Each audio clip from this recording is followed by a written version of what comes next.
Hello everyone, welcome back. पिछली video में हमने जो कंसेप्ट देखे थे जावा के अंदर, उसको अभी हम कंटिन्यू करने वाले।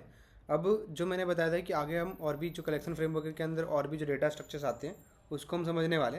तो जैसे कि मैंने बताया था कि यहाँ पे और भी चीज़ें होती है कि हैश मैप होती है जो की वैल्यू के पेयर में डेटा स्टोर करती है। अब मैं बोलूँ कि एक्चुअल मेमोरी में जो डेटा स्टोर होती है वो कैसी होती है हमारी, कि वहाँ पे एक इंडेक्स वैल्यू होता है। अब मान लो कि मैं तुम्हें एक खाली बुक दे दूँ और मैं तुम्हें बोलूँ कि तुम्हें एक पर्टिकुलर टॉपिक है जो तुम्हें ढूंढना है, ठीक है।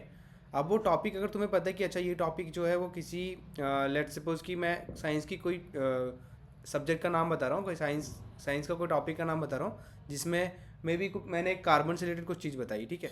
मैंने कार्बन बोला। अब अगर मैंने कार्बन बोला तो आप इसके इंडेक्स में सर्च करोगे कि कार्बन से रिलेटेड कौन सी सब्जेक्ट, कौन सी सॉरी चैप्टर हो सकती है।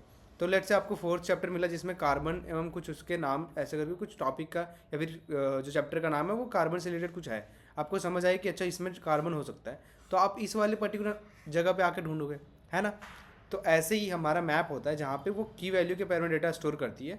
उसमें क्या होता है कि हमारे पास एक की होता है और एक होता है वैल्यू, ठीक है। अब इस की से रिलेटेड ना हम उसके वैल्यू को ट्रैक कर सकते हैं कि अगर हमारे पास कोई की है, लेट से मैं एक स्टूडेंट का इन्फॉर्मेशन का बात करूं कि उसके पास मुझे एक रोल नंबर और नेम चाहिए, तो मेरे पास रोल नंबर सबके पड़े होते हैं। तो मैं अगर रोल नंबर से उसका डिटेल निकालना चाहूँ, यहाँ पे नेम की जगह पे मैं पूरी डिटेल डाल दूँ अगर, ठीक है, और मैं रोल नंबर को उसे डिनेट करूँ कि जिस जो भी इसका रोल नंबर है, इसका मुझे नेम चाहिए, एड्रेस चाहिए, सब कुछ चाहिए, तो मैं उसको की वैल्यू के पैर में डालूंगा, ठीक है, जो डिनोट करेगा रोल नंबर उसका, और साथ ही साथ हमें पूरी की पूरी वैल्यू हम उससे निकाल सकें, है ना। तो ऐसी कुछ चीज़ें करने के लिए हम क्या करते हैं, हमारे पास जावा के अंदर मैप होती है। मैप्स का यूज़ करके हम क्या करते हैं कि इस तरह के डेटा को स्टोर करके रखते हैं। अब इसका बस ये यूज नहीं, इसके बहुत सारे यूजेस हैं जो आपको धीरे धीरे जब हम क्वेश्चंस लेंगे ना मैप के ऊपर, तब समझ आएगा कि इसका जो रियल यूज़ है वो कहाँ पे हो सकता है, ठीक है। तो सबसे पहले तो मैप, यहाँ पे अलग अलग तरीके के मैप होते हैं, एक सिंगल मैप नहीं होता। तो हमारा जो मैप होता है ना जावा के अंदर, वो एक कलेक्शन फ्रेमवर्क का ही पार्ट है जो की वैल्यू पेयर में डेटा स्टोर करती है। यहाँ पे मैं लिख देता हूँ stores data in form of की वैल्यू, ठीक है। हमारे पास डेटा की वैल्यू के पैर में डेटा होते हैं, एक सिंगल डेटा नहीं होगा, हमेशा पैर में होगा। अब यहाँ पे दो चीज़ें थी, एक तो हमारा था की, एक हमारा वैल्यू। तो जो की होते हैं ना वो डुप्लीकेट्स नहीं हो सकते। अब मैं बोलूँ कि आप एक पर्टिकुलर जगह है, ठीक है, और मैं बोल रहा हूँ कि यहाँ पे वन जो है वो इसको डिनोट कर रहा है, टू जो है वो इसको डिनोट कर रहा है, ठीक है। अब ये हो सकता है कि वन जो है वो दो जगहों पे डिनोट कर रहा है, पर ये तो नहीं हो सकता ना कि दो अलग अलग वन है। फिर हम ट्रैक कैसे करेंगे कि ये वाला यहाँ पे जाना है, यहाँ पे जाना है, ये तो कन्फ्यूजन क्रिएट करेगा ना।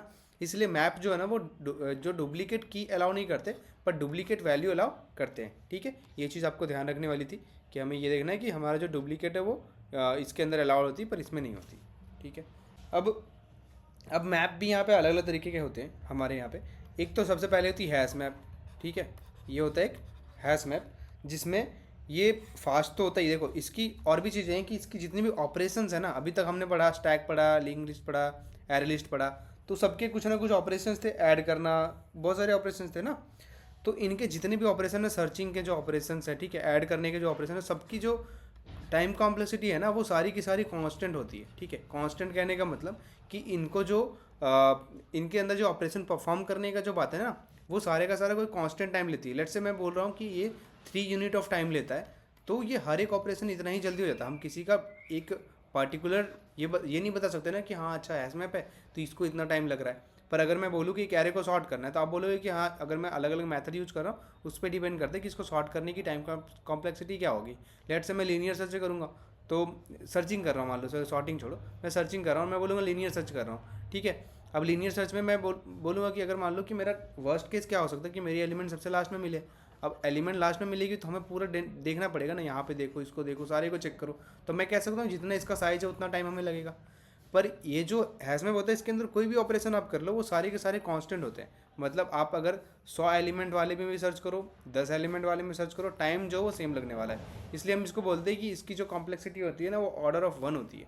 कांस्टेंट को हम ऑर्डर ऑफ वन की कंसिडर करते हैं, ठीक है। ये इसका मतलब हैश मैप में कोई भी मैप ले लो आप, ये उसकी मतलब हमारे अंदर फीचर्स होता है, ठीक है। इसको फास्ट, तो ये जो हैश मैप होता है सब थोड़ा थोड़ा अलग है सबके बीच में। जो हैश मैप होता है ये फास्ट होता ही है, ठीक है, पहला पॉइंट तो ये होगा ही होगा। दूसरा ये अनसॉर्टेड होता है, सॉरी अनऑर्डर्ड होता है। अनऑर्डर कहने का मतलब कि इनकी कोई ऑर्डर नहीं होती, ठीक है, ये अनऑर्डर्ड होता है, कोई भी ऑर्डर में ये आपको स्टोर हो जाती है, ठीक है।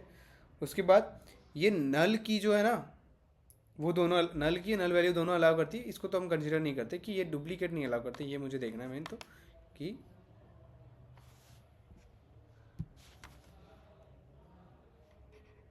डुप्लीकेट की नॉट अलाउड, ठीक है। और पर डुप्लीकेट वैल्यू तो होंगे, ये तो वैल्यू अलाउड, ठीक है।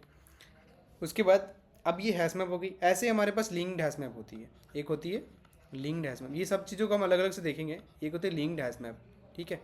अब ये लिंक हैश मैप और हैश मैप में थोड़ा सा डिफरेंस होता है कि लिंक हैश मैप जो है ना वो इंसर्शन ऑर्डर मेंटेन करता है, कि अगर मान लो कि मैंने पहले 1 को इंसर्ट किया, फिर 2 को किया, फिर 3 को किया, तो हैश मैप में ये इसी तरह से होगी। यहाँ पे अगर मैंने की डाला, इसका की 1 2 3 है, और यहाँ पे मैंने 1 2 3, तो ये 1 2 3 इसी सीक्वेंस में स्टोर होगी। तो ये जो ऑर्डर है ना, इंसर्शन का ऑर्डर मेंटेन करता है, जिस ऑर्डर में ये इंसर्ट हुए उस ऑर्डर में हमारी डेटा यहाँ पे होगी, ठीक है। इसका एक ही, बाकी सारी चीज़ें तो होगी, फास्ट तो होगा, ये भी डुप्लीकेट ये अलाउड नहीं करेगा, ये सेम चीज़ें, ठीक है। एक होती है हमारे पास ट्री मैप, ठीक है।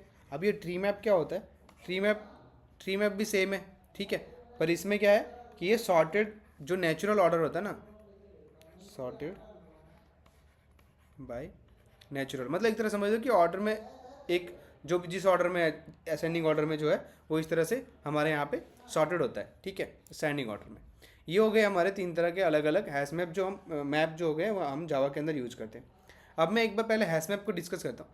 हैश मैप किस तरह से डेटा स्टोर करती है वो तो मैंने दिखा दिया, की वैल्यू के पैर में डेटा स्टोर करती है, ठीक है। अब इसके अंदर ऑपरेशंस होते हैं, जैसे सबके अंदर होते हैं। अब हम मुझे ऐड करना है, इंसर्शन का अलग ऑपरेशन है, सबका अलग अलग है, ठीक है। तो ये जो मैप है उसको क्रिएट करने का तरीका तो यही है। आप या तो हैश मैप, अगर पर्टिकुलर हैश मैप करना चाहते हो तो आपको पूरा हैश मैप ये ऐसे लिखना पड़ेगा, पर मैं मैप इसलिए कि ये पेरेंट है, इससे हम ट्री मैप में भी कन्वर्ट कर सकते हैं, लिंक्ड हैश में भी कर सकते हैं, सब कुछ कर सकते हैं, ठीक है। तो मैं यहाँ पे लिखता हूँ स्ट्रिंग, मैं मान लो कि यहाँ पे मैं जो की है उसको स्ट्रिंग डाल रहा हूँ, और जो वैल्यू है उसको मैं इंटीजर टाइप लूँगा, ठीक है। मेरी मर्जी, यहाँ पे कुछ भी कैसे भी टाइप दे सकते हैं। अब यहाँ पे इसका नाम रखता हूँ मैं मैप इक्वल टू ये न्यू, ये तो सेम ही होगी लाइन, ठीक है। अब मैं इसको हैश मैप बना रहा हूँ, इसलिए मैंने यहाँ पे हैश मैप लिखा। मैं इसलिए कर रहा था कि ये कन्वर्टेबल है, कि अगर मैं हैश मैप के जगह पे लिंक हैश मैप करता तो मैं यहाँ से सारी लाइन सेम होती, बस यहाँ पे चेंज करके मैं लिंक हैश मैप कर देता, ठीक है। अब इसमें जो अलग अलग ऑपरेशन होते हैं, जैसे इंसर्शन के लिए हम पुट ऑपरेशन यूज करते हैं, तो अगर मुझे इंसर्ट करना है कोई वैल्यू तो मैं क्या लगाऊंगा, यहाँ पुट ऑपरेशन लगाऊंगा। अब ये मैप डॉट पुट, ये सारे ऑपरेशन जो है ना वो थोड़े थोड़े बस नाम चेंज है, बाकी सबके सब सेम ही है, ठीक है। अब मैंने क्योंकि यहाँ पे स्ट्रिंग लिया है, इसका फर्स्ट टाइप जो की का टाइप है, मुझे यहाँ पे की पास करना पड़ेगा। तो मैं मान लो कि मैं अलग अलग, जैसे मान लो मैं यहाँ पे एप्पल स्टोर करना चाहता हूँ कि मैं सबके रेट डाल रहा हूँ, ठीक है, पर केजी क्या रेट है उसके हिसाब से। तो मैं एप्पल को मान लो 150 रुपये पर केजी डाल रहा हूँ, तो मैंने हर एक एप्पल मतलब जो भी हमारे पास आइटम्स है उसके करस्पॉन्डिंग जो वैल्यू हमने उसको भी डाला है, ठीक है। ये हमारा जिस वे में हमने यहाँ पे क्रिएट किया मैप, उसी वे में मैं डाल रहा हूँ। ऐसे सेम मैं करूँगा मैप डॉट पुट, और यहाँ पे दूसरी वैल्यू लेट से मैंने बनाना डाला, फिर बनाना का जो प्राइस है वो मैं बनाना का यहाँ पे ऐड करूँगा, ठीक है। अब ये डबल कोट में इसलिए लिख रहा हूँ क्योंकि मुझे पता है कि ये हमारी क्या है, ये स्ट्रिंग टाइप है, इसलिए मैंने यहाँ पे इसको डबल कोट में लिखा है, ठीक है। लेट से बनाना जो मेरा 50 रुपये, तो मैंने यहाँ 50 लिखा। ऐसी जितने भी वैल्यू हम ऐड करना चाहें, हम सिंपली यहाँ पे मैप डॉट पुट करके और वो सारे वैल्यूज़ को हम यहाँ पे ऐड कर सकते हैं, ठीक है। ये मान लो मेरा ऑरेंज है और मैं इसको कर देता हूँ लेट से 120, ठीक है। ये सारे हमने 3 के अलग अलग आइटम जो है वो हमने ऐड कर दिए। अब मुझे अगर एक्सेस करना है तो गेट ऑपरेशन जो हमने पढ़ा था वो यहाँ पे गेट हम यूज़ करते हैं। अगर मुझे मान लो कि कोई भी एक इसका प्राइस देखना है बनाना का, तो मैं सिंपली यहाँ पे प्रिंट कराऊंगा system dot out dot print, और मैं इसके अंदर लिखूँगा यहाँ पे मैप डॉट गेट, और यहाँ पे मैं अंदर पास कर दूंगा की, जो भी की होगी। मुझे बनाना का प्राइस देखना है तो मैं यहाँ पे सिंपल सा बनाना लिख दूंगा, और मैंने इसको जैसे ही क्लोज किया, ये क्या करेगा जब हम इसको प्रिंट करेंगे हमें यहाँ पे 50 प्रिंट कर देगा, ठीक है। ऐसे मुझे जो भी गेट करना है मैं यहाँ पे सिंपली चेक कर सकते हैं। अब अगर मैं बोलूँ कोई पर्टिकुलर, अब जैसे मैंने बताया ना सर्चिंग, अब आपके पूरे लिस्ट में जो मैप है उसके अंदर कोई ऐसी प्रोडक्ट जो आप सर्च करना चाहते हो, तो आपको उतना ऑपरेशन करने का जरूरत नहीं है। यहाँ पे जो भी हमारे पास पहले से प्रीडिफाइंड है, इसमें मैं सिस्टम डॉट प्रिंट एलन करूँगा, और सिंपली मैं बस यहाँ पे मैप डॉट कंटेंट्स, एक कंटेंट्स की करके एक मेथड होती है जो बहुत ही इंपॉर्टेंट भी होती है, आप वो बहुत जगह यूज करते हुए देखेगा ये, ठीक है। और मैं यहाँ पे सिंपली एप्पल लिखता हूँ, और जैसे ही ये मैंने लिखा, ये टाइम कॉम्प्लेक्सिटी जो मैंने बताया ना कि इसकी टाइम कॉम्प्लेक्सिटी बहुत ही कम होती है, तो ये कांस्टेंट टाइम में सर्च करके मुझे बताया कि एप्पल इसके अंदर है कि नहीं, प्रेजेंट है कि नहीं। इसलिए मैप बहुत जगह पे जब टाइम कॉम्प्लेक्सिटी की बात आती है, जहाँ पे हमें टाइम कॉम्प्लेक्सिटी को ध्यान रखना है, तब हम बहुत बहुत जगह पे हम मैप का यूज़ करते हैं, ठीक है। अब ये होगी रिमूव करनी है, तो सिंपली यहाँ पे मुझे मैप डॉट रिमूव का जो ऑपरेशन है वो मैं यहाँ पे रिमूव चलाऊंगा, ठीक है। ये मेरा रिमूव चला दिया, और जो जिसको भी रिमूव करना है, मुझे बनाना को रिमूव करना है, मैं यहाँ सिंपल सा बनाना लिख दूंगा, ठीक है। ये क्या किया, ये मेरा हैश मैप से ये रिमूव हो जाएगा। ये हो गया इसका नॉर्मल ऑपरेशंस, अलग अलग होते हैं वो। अब अगर मुझे आइट्रेट करना हो ना मैप के अंदर, कभी कभी ऐसा होता है क्वेश्चन आए या फिर कुछ ऐसा हो कि आपको आइट्रेट करना है, एक करके एलिमेंट पे जाना है, क्योंकि आप सिंपली प्रिंट तो कर ही सकते हो, पर अगर आपको आइट्रेट करना है तो मैप, क्योंकि इसकी स्ट्रक्चर अलग है ना, तो यहाँ पे एक थोड़ा सा अलग सा वे दिया हुआ है इसको आइट्रेट करने का। तो यहाँ पे सिंपल क्या करना है, यहाँ पे फोर लूप चला के मैप का नाम, ये मैप का नाम है, ये सॉरी मैप का नाम नहीं है, ये क्या है, हमारा मैप का जो टाइप है ना एम कैपिटल, मतलब जैसे मैंने यहाँ पे क्रिएट करने के टाइम पे जो मैप लिखा था ना, ये मैप है, ये मैप एम कैपिटल। मैं अगर इसका नाम अगर मैप की जगह पे लिस्ट रख देता तो यहाँ पे लिस्ट नहीं लिखने वाला था, मैं यहाँ पे मैप लिखने वाला, ठीक है। तो मैप डॉट, एक होती एंट्री। अब ये एंट्री टाइप क्या होता है कि इसके अंदर हम पास करते हैं कि हमारी एंट्री किस तरह की आने वाली है। तो मुझे पता है कि मैंने यहाँ पे एंट्री स्ट्रिंग और इंटीजर रखा है, ठीक है। तो इसलिए यहाँ पे इस तरह से ये वैल्यू रिटर्न करेगा। ये मैं एक तरह समझ लो कि फॉर ईच लूप जो चलाते हैं वही लूप चला रहा हूँ, पर यहाँ पे जो जैसे हमने बताया था ना कि अगर मान लो कि मेरा एरे टाइप है और मैं इसके लिए फॉर ईच लूप चलाऊँ, तो मैं सिंपल से अगर मेरा मान लो ये इंटीजर टाइप का एरे है, तो मैं क्या लिखता था, इंट लिखता था आइटम, और उसके बाद यहाँ पे ये कॉलन लगा करके और मैं एरे का नाम लिखता था, क्योंकि मुझे पता है कि एरे के अंदर से एक करके इंटीजर आइटम निकलेंगे, ठीक है। पर यहाँ पे मुझे पता है कि ये जो मैप है इसके अंदर से मेरे पास एंट्री आएगी की वैल्यू के पेयर में, यहाँ पे स्ट्रिंग होगा और यहाँ पे इंटीजर होगा, इस पेयर में हमारे पास डेटा आएगी, ठीक है। ये मुझे पता है, तो मैं क्या करूँगा, इस तरह का मुझे इसके लेफ्ट साइड में कुछ ऐसा एंट्री डालना पड़ेगा जो इस तरह के वैल्यू को स्टोर कर सके। तो ये जो एंट्री है ना, ये एंट्री इस तरह के वैल्यू को स्टोर करती है। तो मैं यहाँ पे सिंपली इसका नाम लेट से ENT रख दूंगा, और ये कॉलन का साइन लगाना है मैप डॉट, और ये जब एक एक करके हम उसमें से निकालते हैं ना, एक एक वैल्यू अगर निकालेंगे, क्योंकि एक बार में तो हम क्या निकालेंगे, पूरा का पूरा मैप तो हमें लेना नहीं है, तो मैप का एक पर्टिकुलर एंट्री लेना है। ये मैप जो है ये हमारा मैप का नाम है, ठीक है। अब मैं इसको अगर मैं वहाँ पे लिस्ट रखता तो यहाँ पे लिस्ट लिखता है, पर ये वाला जो है वो हमारा कलेक्शन का क्लास जो है ना वो है, ठीक है। तो मैं लिख देता हूँ ये कलेक्शन क्लास है, ठीक है, कलेक्शन क्लास। तो ये हमारा मैप का नेम नहीं है, ये हमारा मैप का नेम है, और यहाँ पे मुझे हर एक एंट्री को निकालना है, इसलिए मैं लिखता हूँ यहाँ पे एंट्री सेट।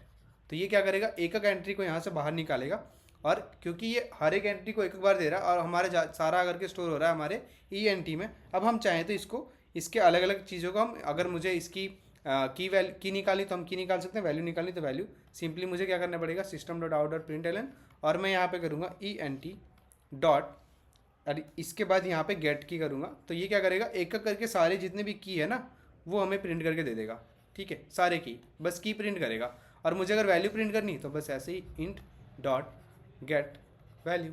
तो ये क्या करेगा, हमारे जितने भी वैल्यूज़ है वो प्रिंट करके दे देगा। अगर मुझे दोनों चाहिए तो सिंपल सा system dot out dot println कर दो, पहले ये ENT डॉट गेट की, ठीक है, ये मेरा की डाला, और इसी के साथ मुझे अगर इस साइड वैल्यू प्रिंट करनी तो आप प्लस दे करके दूसरी यहाँ पे ऐड कर सकते हो गेट वैल्यू, ठीक है। ये दोनों की दोनों एंट्री अगर आपको एक साथ प्रिंट करनी है तो इसके लिए ये था। तो इस तरह से एक हमारा हैश मैप है, ऐसे ही हमारा लिंक्ड हैश मैप है। तो इसके अंदर एक तो गेट मैंने बताया, रिमूव जो बताया, कंटेंट्स एक हमारा हो गया, वैल्यूज़, ठीक है, एंट्री सेट, ये अलग अलग मेथड्स है जो हमारा बहुत ही इंपॉर्टेंट मेथड है। ये सारे मेथड अगर आपको याद रह गया तो ये सफिशियंट है किसी भी क्वेश्चन को, अगर जहाँ पे टाइम कॉम्प्लेक्सिटी की बात आती है, जहाँ पे टाइम कॉम्प्लेक्सिटी को भी डिक्रीज़ करना हो ना, तो उस टाइम पे हम मैप यूज़ करते हैं। और इतने सारे मेथड्स अगर आपको याद है तो आप टाइम कॉम्प्लेक्सिटी आराम से वो टैकल करके और क्वेश्चन को सॉल्व कर सकते हो, ठीक है। तो ये हमारा हैश मैप था। ऐसे ही हमारे पास लिंक्ड हैश मैप है, सबके यूज़ थोड़े थोड़े अलग है, ठीक है। तो ऐसे ही हम जिस तरह से हैश मैप पढ़े वैसे ही लिंक्ड हैश मैप पढ़ेंगे और ट्री मैप पढ़ेंगे, और फिर उसको देखेंगे कि दोनों तीनों जो है वो अलग अलग कैसे हैं एक दूसरे से, ठीक है। अभी के लिए इतना ही, थैंक यू।